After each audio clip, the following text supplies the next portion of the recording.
Hi friends, ഇന്നത്തെ നമ്മുടെ പരിപാടി വീട്ടിലുണ്ടായിരുന്ന കുറച്ച് ഉണങ്ങിയ തേങ്ങയും അടയ്ക്കയും ഒക്കെ പൊടിച്ച് സെറ്റാക്കി കടയിൽ കൊണ്ട് കൊടുക്കുക എന്നുള്ളതാണ്.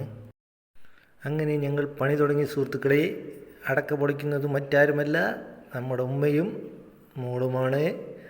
അവരതാ ഓരോന്നായി അടക്ക പൊടിച്ചിടുന്നു. ഒരു 10 കിലോ കിട്ടുമെന്നാണ് നമ്മുടെ വിശ്വാസം. 5 കിലോ എങ്കിലും 2 കിലോ എങ്കിലും ഉണ്ടായാൽ മതിയായിരുന്നു. കണ്ണട വെച്ചാലേ അടക്ക പൊളിക്കാൻ പറ്റുമെന്ന് എൻ്റെ മോള് പറഞ്ഞു. പണ്ടേ ഉള്ള ശീലമാണ് പോലും. അങ്ങനെ അവരടക്ക പൊളിച്ചുകൊണ്ടിരുന്നു. ഞാനിതാ തേങ്ങ പൊളിക്കുകയാണ് ഗേസ്. അങ്ങനെ കുറേ തേങ്ങ ഉണ്ട്, അതൊക്കെ പൊളിച്ച് താഴെയുള്ള കുറച്ച് തേങ്ങ ഒക്കെ പൊളിച്ച് കഴിഞ്ഞപ്പോൾ ഞങ്ങൾ മുകളിലും കുറച്ച് ഉണങ്ങിയ തേങ്ങ ഉണ്ടായിരുന്നു, അത് പൊളിക്കാനായി മുകളിലേക്ക് വന്നു. സത്യം പറഞ്ഞാൽ എനിക്കിപ്പോഴാണ് മനസ്സിലായത് നല്ല ബുദ്ധിമുട്ടുള്ള ജോലിയാണ് ഈ തേങ്ങ പൊളിക്കലെന്ന്. പ്രത്യേകിച്ച് ഉണങ്ങിയ തേങ്ങയായിരുന്നു ഗേസ്. കൈയൊക്കെ പഞ്ചറായി. ഓരോ തേങ്ങ ഉരിക്കാനും നല്ല ബുദ്ധിമുട്ടുണ്ടായിരുന്നു. ഞങ്ങൾ തേങ്ങ ഉരിച്ചുകൊണ്ടിരുന്നപ്പോൾ മോന് മുകളിൽ നിന്ന് സൈക്കിൾ ചവിട്ടിക്കൊണ്ടിരിക്കുകയാണ് ഗേസ്. നമ്മളെ സഹായിക്കാതെ സൈക്കിൾ ചവിട്ടിക്കൊണ്ടിരിക്കുകയാണ്. മോളെ സൈക്കിളാണ് അവൻ ചവിട്ടിക്കൊണ്ടിരിക്കുന്നത്. അങ്ങനെ തേങ്ങ ഉരിച്ച് എൻ്റെ കൈ പൊട്ടി ഗേസ്. കൈ തോലൊക്കെ പോയി. പിന്നെ ഞങ്ങൾ ഗ്ലൗസ് ഇട്ട് ഉരിക്കാമെന്ന് വിചാരിച്ചു. അങ്ങനെ ഞങ്ങൾ 2 കൈയിലും ഗ്ലൗസ് ഇട്ട് ഇരിക്കാൻ തുടങ്ങി.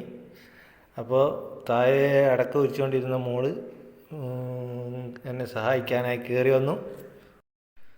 പിന്നെ തേങ്ങ പൊളിക്കൽ ഞാനും മോളും കൂടെ ആയി. എന്നെ സഹായിക്കുകയാണ് അവൾ. ഞാൻ പൊളിച്ച് ചില തേങ്ങയൊക്കെ അവളെ കൈ കൊടുക്കും. അവിടെ ഇങ്ങനെ പൊളിച്ചുകൊണ്ടിരിക്കും. അങ്ങനെ പിന്നെ അവളും ഗ്ലൗസ് വേണമെന്ന് പറഞ്ഞ് കരഞ്ഞു. അങ്ങനെ ഒരു ഗ്ലൗസ് അവൾക്ക് കൊടുത്തു. അങ്ങനെ ഞങ്ങൾ തേങ്ങ പൊളിച്ചുകൊണ്ടിരിക്കുകയാണ് ഗെയ്സ്. അവളിതാ ഓരോ തേങ്ങ എടുത്തിട്ട് വലിയ ബുദ്ധിമുട്ടി കഷ്ടപ്പെട്ട് പൊളിച്ചെടുക്കുന്നുണ്ട് ഗെയ്സ്.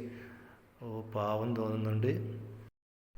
അങ്ങനെ ഞങ്ങൾ തേങ്ങ ഉരിക്കുകയാണ് ഗെയ്സ്. ഇത് കഴിഞ്ഞാൽ ഇത് വിറ്റ് കിട്ടുന്ന പൈസ കൊണ്ട് എന്താ പരിപാടി എന്ന് ചോദിച്ചപ്പോൾ ഞങ്ങൾ രാത്രിയത്തെ ഫുഡ് ഇതെന്നാണെന്ന് തീരുമാനിച്ചു. അങ്ങനെ ഞങ്ങൾ അവിടെ ഉണ്ടായിരുന്ന മുഴുവൻ തേങ്ങയും പൊളിച്ചു.